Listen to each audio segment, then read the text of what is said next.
On today's show, was Jarrett Allen snubbed and the Cavs beat the Grizzlies? We'll talk about both those things and more on a new episode of Locked on Cavs. You are Locked on Cavs, your daily Cleveland Cavaliers podcast.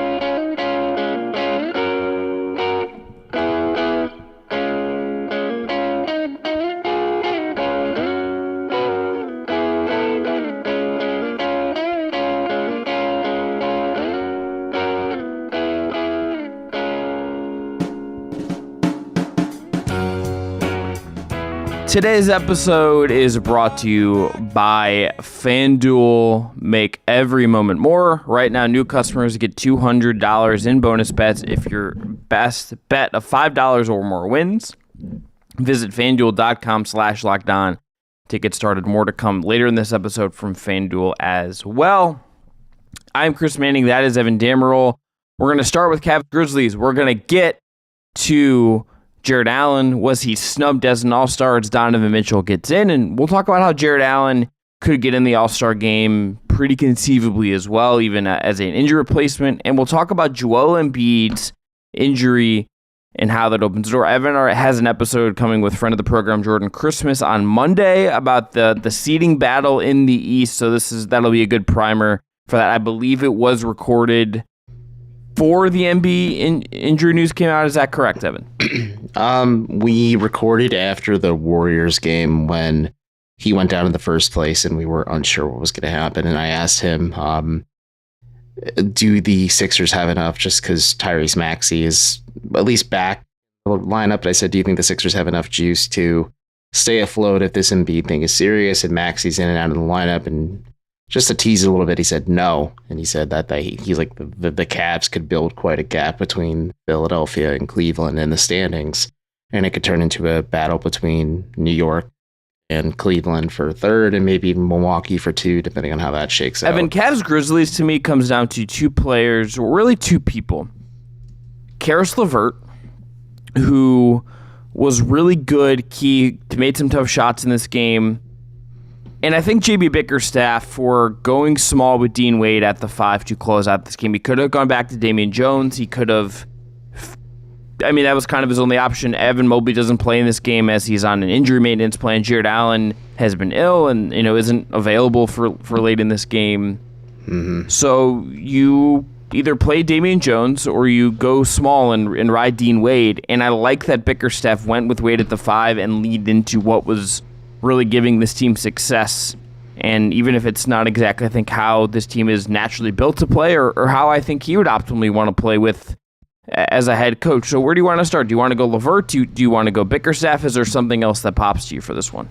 I mean, in the limited run he did have, I need to look at his official minutes as I talk. He played 15 minutes, but Damian Jones wasn't as bad as maybe he had been at times. He had 7.6 rebounds, 3 blocks, an assist, 2 fouls, and 2 turnovers, just to list off all the counting stats. 2 of 4 from the floor, 3 of 3 from the free throw line. Jarrett Allen, as you had mentioned, had a left ankle sprain, according to the broadcast, about close to he left like early into the third. And then close to the end of the third quarter, Serena Winters said that the Cavs considered him doubtful with the left ankle sprain. And at least for me, we can talk about Bickerstaff and, tinkering with the lineups and stuff. If they don't looking ahead to the game against San Antonio, at least next on the schedule, if they don't want to throw Evan Mobley directly at Wemby while Mobley's still recovering with his knee, Damian Jones isn't like a bad spot start, and at least if you're Cleveland, you hope and pray that Allen can get back to the court sooner rather than later. Just with this team can't seem to always have a player that it's out with injury, but Jones looked okay for me, and just like the limited minutes he did play, and I think that's the right call. And then, like you said, if you find something that works, like credit where credit's due, JB Bickerstaff didn't stick with tall ball; he played small, and I think Dean Wade playing the 5 worked really well for them. He was really functional, and sure, like counting stats wise, Wade wasn't super impressive, but he led the team in plus minus. So like you can really crystallize the defensive impact he had there. And I just think that stretchiness that he gives you as a shooting threat really helped against a team like Memphis that didn't have a lot of shooting spots. They're short shooting caliber players other than like Jaren Jackson Jr. at the forward position or maybe Santi Aldama, but he's more of a 3/4 player. But no, it was a right call by Bickerstaff to kind of exploit some of the mismatches and matchups in this game, and it really worked out in their favor. Yeah, I Wade and didn't have like the big Dean Wade game we have seen from him of late. That when he's had success of late, it has been he takes a lot of threes, he makes enough shots. This was not that kind of performance. He had 6 points. He was 2 of 5 from 3, 2 of 5 from the field overall. Just had the 5 boards, but did have 2 steals, did have 2 blocks, and even though it didn't result in a bucket, there was the jump ball after the challenge in the fourth quarter where he pokes away from Jaren Jackson Jr. and at least Donovan Mitchell misses the layup on the end of it, but that was like a thing Wade created. And then I think you look at LeVert. Darius Garland was not nearly, I thought, as composed or as quality as he was in his return. He looked, the first half in particular was a bad Darius Garland half. It was very reminiscent of, I think, a lot of the bad play and bad habits we'd seen from him to start the year. So, okay, he's on a minutes restriction. You don't have him all the way. You go to LeVert, and LeVert has 16. He makes a ton of tough shots, and he's making just plays that you needed to at these really given moments. Like, sometimes that is just what you need. You can look at Sam Merrill giving you some stuff, Okoro giving you some stuff, Strus giving you some stuff. Had a double-double in this game, had the 4 assists as well. Everyone just kind of chipped in. LeVert ended up, I think, being kind of the cherry on top of the everyone's chipping in, all hands on deck Sunday that got Cleveland a win here. Yeah, I definitely agree with that. I think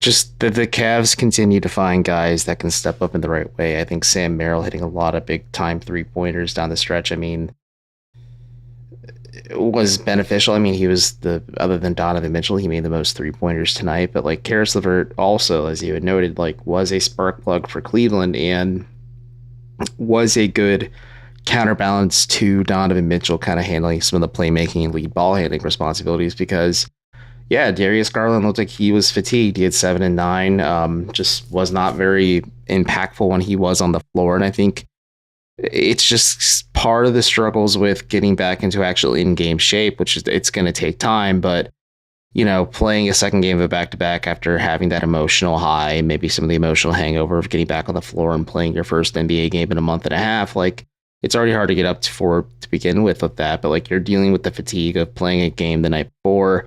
He was right up against his minute limit for this game against Memphis, and also played 20-ish minutes or so against the Pistons the night before. Like, I'm not overwhelmingly surprised that Garland was kind of out of it.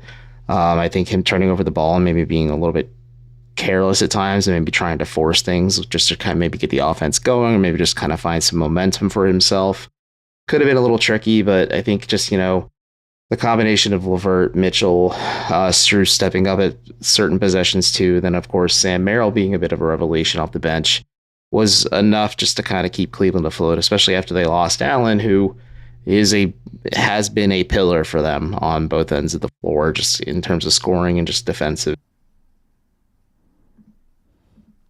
Any concern over DG? Just needs to play himself back into shape. We saw a lot of it. It's like at the beginning of that Pistons game, he came out looking very fresh with a set of fresh legs, also just like really hot. Like he didn't press or force it too much, which is really good. And more importantly, he was hitting like a lot of the stuff that we were kind of used to him hitting. And also like he was just moving the ball in a certain way. Like he had that presence and pace and mentality. And I just think looking at this game, like he was already kind of, his steam was kind of leaving his engine. He was tapering off against the Pistons, and it kind of continued against the Grizzlies as well. And like he did have moments in the second half when he did play, but like I wasn't overwhelmingly surprised. He just needs to kind of get back into in-game shape and then continue to maybe find his comfort and familiarity with how the Cavs are functioning offensively now. I would say I'm a tad concerned just because I think not in a big picture sense, but I think just the way he played at the beginning of the year and leading into this was not.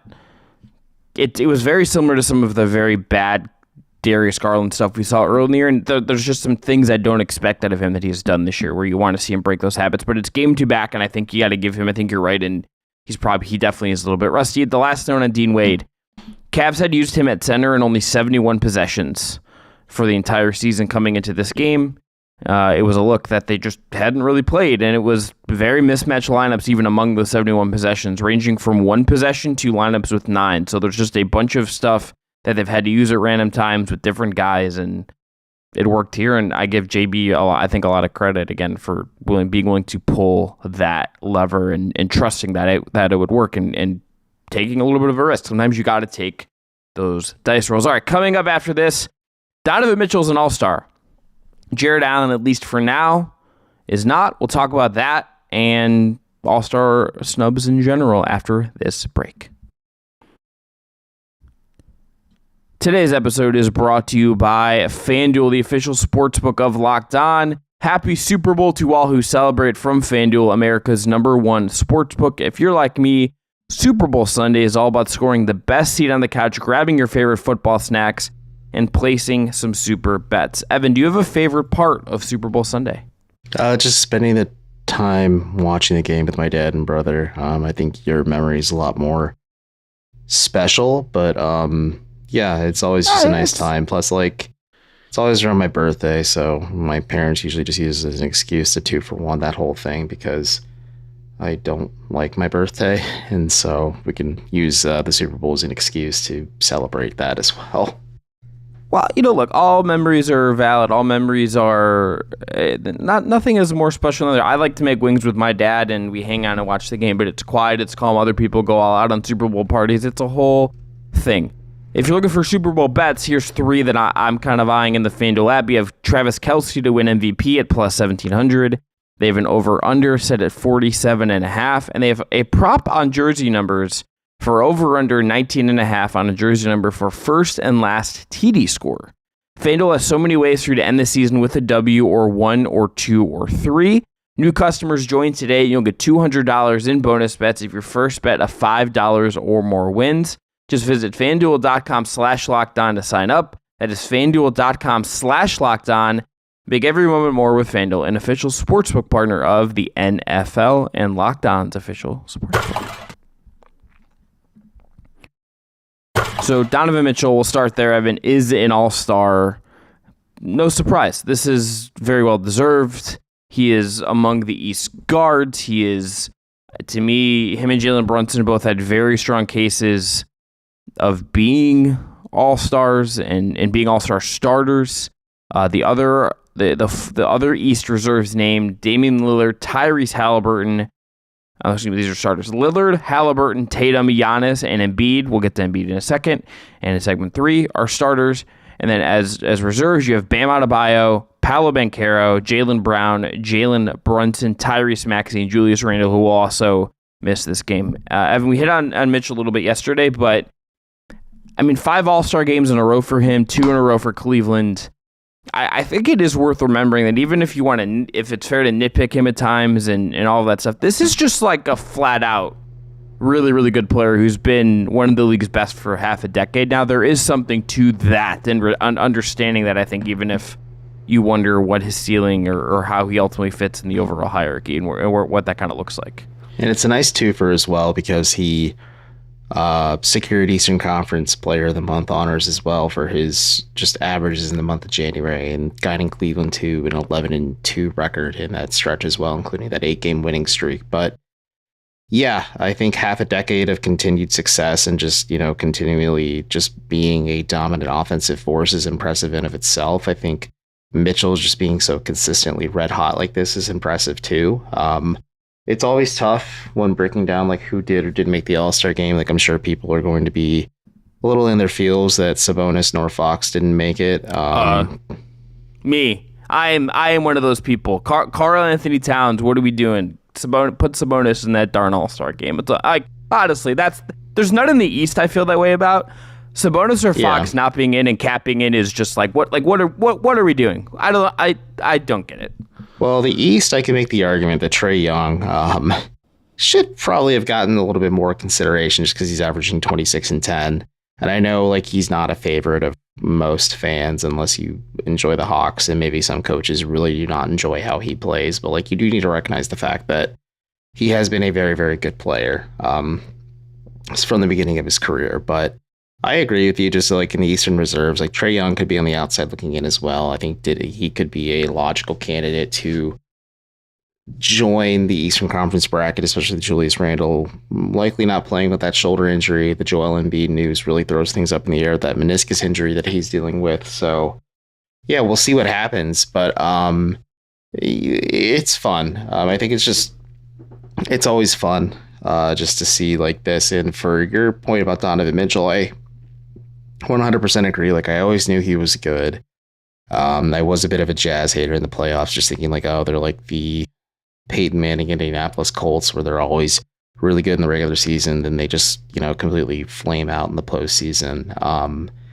But Mitchell, for me, just like watching him one-on-one, just like every single game with the Cavs and stuff, like, he is the real deal. And to your point, like, I think that really does crystallize how like special he's been from when he's come to the league. It is a half decade of continued success, 4 times as a reserve for the All-Star game and 1 time last year as a starter.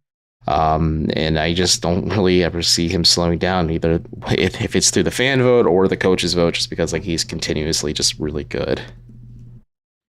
Let's go to Allen. So you mentioned Trae Young as a candidate, but Julius Randle's not going to play. Joel Embiid is not going to play with the meniscus injury. If you go big for big, and if you say, okay, we're going, and we don't know what they'll do, you'd have to go back and look at the full replacements. I believe Allen, when he got in, was a replacement for, I can't remember who he replaced when he came in, but he was a replacement for someone in his All-Star season. In his first All-Star season a couple years back, so I'm going to check. I think it was Harden. Was it Harden? I think we just talked about this, and I think it was Harden. Pretty sure. Regardless. So we don't know if they're going to go big for big. We don't know if it's going to be, okay, you lost 2 bigs, we have to put 2 front court players in. If they do that, if that's the way that they opt to do this, it should be Jarrett Allen and it should be Kristaps Porzingis if you go big for big. There's not another logical Porzingis big option in the Eastern Conference. It didn't hit my mind until you just mentioned his name now. I'm like, that's valid. I had him on my like actual all-star team. I've been Porzingis pilled, I think, is where I've ended up with him a little bit. But I think if you're looking at who should be in there, if you're not gonna if you're gonna go big for big, Allen should be in there, and Porzingis should be in there, and you can't swap over conferences and all that stuff. But I think if you're gonna go big for big, it's Allen and Porzingis, and maybe Trae Young gets in there. Maybe he's the other name among Eastern Conference guys. But I just there feels like there's a decent chance Jarrett Allen ends up being an all-star anyway, health providing, of course, now that he has this ankle sprain. Yeah, so it's tricky just because like if he's already injured, that I think would take, and he, knock on wood, hope he's not out for super long, but like let's say he's injured up to and through the All-Star break or whenever they name the alternates or replacements. If he's hurt, like it kind of just like completely axes his chances, because the NBA will just probably pick a healthy guy that can just fill in the spot for him, or any of the injured players. But yeah, Allen should get some serious consideration. The Porzingis shout's a good one. I think Trae Young should get some consideration too. We'll see with like what happens with Halliburton too, or even like Tyrese Maxey if he does or doesn't play, just because like he is a little bit banged up as well. So there are cracks and opportunities and avenues for other players to get like serious consideration. But like we talked about this on Thursday's show, and I had tweeted it before they even announced it, saying like Donovan Mitchell's for sure going to be elected as a reserve. Like he's just been playing out of his mind once again this season, and he's Cleveland's best player, especially during the stretch without Garland and Mobley out there. And then I said, before this ankle sprain, of course, Allen's best shot is just as an injury replacement. And I didn't even think of Porzingis when I said that. And that's a great shout on your part. Like he's playing very well too, but I don't know. We'll see what happens. Even in the Trae Young case, like somebody could say like, okay, or like coaches could elect, or whoever they do the selection process, they could say Derek White could make a case for that too. And like that might really rub some fans the wrong way, but I don't know. That's just the nature of the beast. And I think more than anything, I always will be of the camp and mentality that the NBA should expand the rosters for All-Star and just like let it be fun. It's supposed to be a celebration of the best players, and it's more fun for the fans. And there's just everybody's favorite players on the biggest stage get to play one night in the middle of the NBA season. So if you had to pick one on this before we get to the next segment and talk about Embiid's injury and what door that opens for the Cavs, if you had to pick two replacements, let's just say it's Randall and Embiid, everyone else goes, who would your two picks be to fill those two spots among Eastern Conference players? I can go first because I would go Allen and Porzingis. I'm going them. I'm going to reward teams that are winning basketball games. I'm going to go big for big.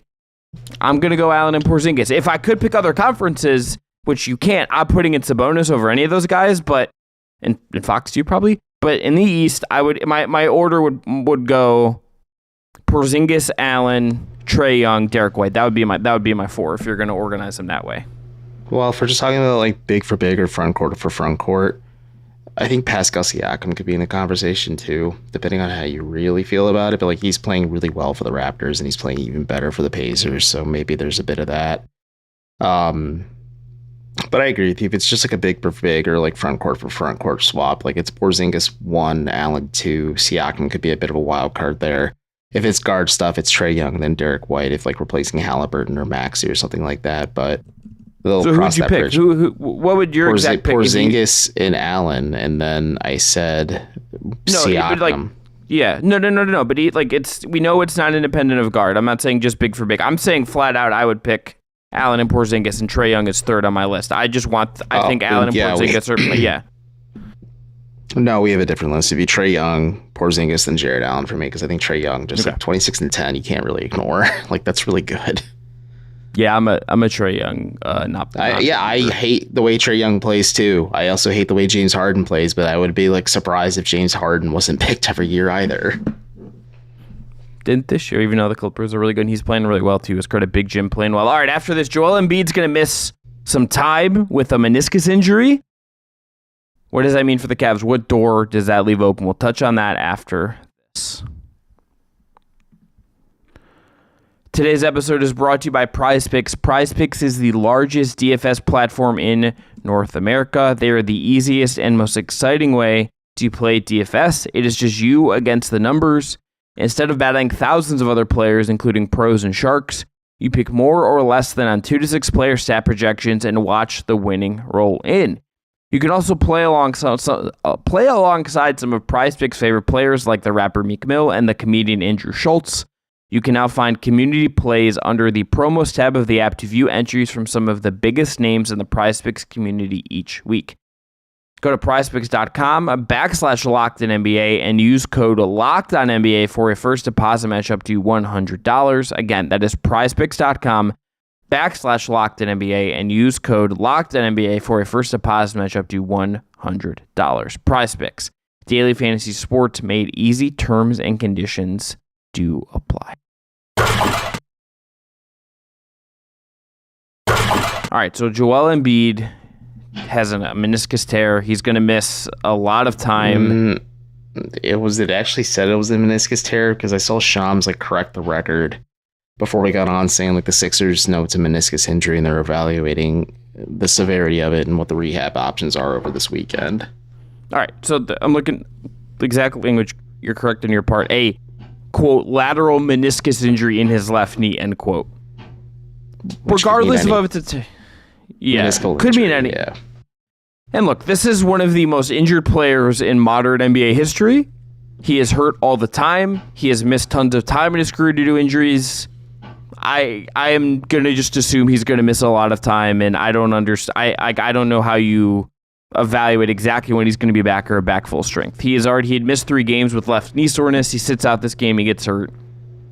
Lord knows when he's going to come back. No idea. We don't know. Shout out to the Nuggets fans that just were frothing at the mouth about him sitting out the game against Jokic. It turns out it was, or the analysts that were questioning his toughness. Turns out it was a serious injury. Yeah. At the same time, Philly has slid back in the standings just a wee bit. They were 3rd in the East, and now they are 5th. That is the Cavs and the Knicks are now third and fourth, and Knicks right now are third. Cavs are fourth. The Bucks are second. Cavs are 1.5 games behind the second-seeded Bucks, a game behind the Knicks, and everyone is chasing the Celtics. Evan, this Embiid injury, though, I think if you're looking at it from just a purely Cleveland perspective, what this does is there's now a door open. There is a door open to chase the highest seed possible. There is more of a door open than there already was. This was already trending toward a place where the battle in the East was going to be 3, 4, and 5, with Indiana and the Heat and the Magic and these other teams taking something of a step back. But if Embiid's going to miss a lot of time, I think Maxey's great. I think Harris is great. Nick Nurse is doing a great job there. There's probably trades they could still make. That team is just not going to be as good. Joel Embiid was on path to maybe win the MVP again, for crying out loud. There is a big window here for the Cavs to push for as high as the 3 seed, push for as high as the 2 seed, depending on how things go with the Bucks. Like, there is just a real window here now that this Embiid injury has left open, and it's unfortunate. I'd rather see Embiid healthy and be awesome, but there's no denying there's just a bigger... the door is now more open than it was, I think, before this. Yeah, and it really does make things interesting when these two teams play in Cleveland on Monday, coming up after they play the Spurs on the road and then everything else. But, like, that could widen the gap even more between these two. Like, as of right now, Cleveland's only a half game ahead of Philly. In all honesty, Cleveland has one less loss than the Sixers do right now, and with the same amount of wins. And so, to your point, though, like, they are a full game back of New York for 3. They're a game and a half back of Milwaukee for 2. I don't really see Boston like falling that hard for the Cavs to catch up to them, but the Cavs are in a unique spot where, like you said, like, this Embiid injury does open a window for the Cavs to really throttle their competition going forward. And I think with Philly, they're going to stumble quite a bit because, not having your MVP and the best player out there is going to be tough. And to your point, like, Tyrese Maxey is phenomenal. Maybe the Sixers are more dynamic and static at the deadline because they can't afford to waste the season, even if Embiid does come back this year. But we'll see what happens, just because Cleveland is like in this pretty interesting spot where they're playing super well with everybody not named Darius Garland and Evan Mobley out there. But, like, once those two are acclimated and off this minute restriction, like, I don't want to say run the table, but, like, the Cavs could really string together like a lot of high quality wins and see themselves pretty close to the top of the mountaintop, which again is so weird to think, just because on New Year's Day they came out so flat against the Raptors and they were the 8th seed. And now in the beginning of February, a whole month later, like, they are within knocking distance of having the second best record in the league. And we talked about it at the beginning of the show, like, credit where credit's due. Like, JB Bickerstaff has coached his tail off during this stretch, but I think, like, the team just not quitting on him and remaining locked in has helped a lot too. And it's unfortunate. It sucks when injuries happen, especially some of the league's best players or like Joel Embiid. But for the Cavs, this is an advantageous situation where, like, they can keep climbing up the ranks and maybe leapfrog New York at one point and then start nipping at Milwaukee's heels instead. Best case here, more than anything else, I would say, is this. Whether you finish third or second, if you can get there, you get to one of those seeds, you are on the opposite side of the bracket of the Boston Celtics. You are not the team that then has to play Boston in round 2. And I understand if you got, let's say the Cavs are third and the Bucks are second. And that's the second round matchup. I'm not going to sit here and say, hey, you're favorites against the Bucks now. I'm not. Like, they have Dame, they have Giannis. There's a lot of basketball left to play. But I'm taking that matchup 10 times out of 10 as opposed to having to play Jason Tatum and Jaylen Brown and Porzingis and that Celtics team, which it's either Derek the favorite White. Or shout out to my bald king, Derek White. Either the favorite to win the title or number 2 if you want to give credit to the Nuggets. And they're that good. They're far and away the best team in the conference right now, if not the best team in the league. Getting on the opposite bracket of Boston is a huge opportunity for you to make a deep playoff run here. And, like, you can talk yourself into something more substantial than I think is possible if you're the 4 seed. If you're the 4 seed, I will look at this and say, I think anyone with a rational, non-super fandom mind will look at that and say, okay, you got to win round 1, exercise last year's demons, move on. and then you're uphill sledding against Boston. You get on the other side, there's just a little more room for hope to make something of a run here, I think, if you're Cleveland. Yeah, there's or a the bit Knicks more or of any a, of these teams. there's a bit more of a gleam, and let's just say New York finishes 4, Cleveland finishes 2 or 3, with Milwaukee being that toss-up, and Boston is 1. Like, New York could beat up on the Celtics quite a bit, too, and maybe give the Cavs a bit of a better chance. I'm not saying, like, the NBA Finals are bust, but, like, an Eastern Conference Finals run is much more obtainable, at least right now, just because the Cavs split the season series with the Bucks without Mobley and Garland out there for any of those games. And sure, Giannis was unavailable for one of them, but the Cavs really responded well after Giannis and Dame kind of bullied them. And I think they do have something where, like, JB Bickerstaff can throw Isaac Okoro at Damian Lillard and really slow him down and frustrate him. And sure, Doc Rivers could be a bit different in this matchup too, just because Adrian Griffin was the coach of the Bucks in those 4 games as well. But it's just weird to say, like, the team with Giannis Antetokounmpo and Damian Lillard is your preferred matchup, but it's completely understandable when staring down the barrel of Kristaps Porzingis, Jason Tatum, Jaylen Brown, Derek White, and everything else the Celtics can hit you with. That's going to be it for Locked On Cavs for Friday, February 2nd. I'm Chris Manning. That is Evan Dammarell. Evan, just give them a quick tease about what's coming Monday again, if they missed it before, about what you have coming for our Monday episode. So I was joined by a friend of the program in a much cheerier headspace, Jordan Christmas, before the Embiid news dropped. He's a Niners fan, so he's riding the high of the NFC Championship win. Because I jokingly texted him in the first half of the game saying, it's not merry like the holidays in the Christmas household, I assume. And then he responded like 45 minutes later saying, yeah, I was so angry I didn't want to text you and lash out. I'm like, fair enough. But yeah, we'll be talking a little bit just about the race. At the time, assuming Embiid was healthy, like, what would happen in a series between the Cavs and the Sixers? Like, we both agreed like it would go to 6 or 7 possibly just because of the Joel Embiid factor, but it's a lot different. And then we really talked at length, like, players or just like the type of players both of these teams need to either just like seize momentum and widen the gap between each other or remain competitive with one another so that they don't end up in a playoff matchup in the first round that just isn't advantageous for them. Check out that on Monday. We'll be back later next week covering all the games, getting you ready for the trade deadline next week. Never stops rolling. Until then, I'm Chris. That's Evan. Thanks again to Jake Stevens. As always, enjoy the weekend.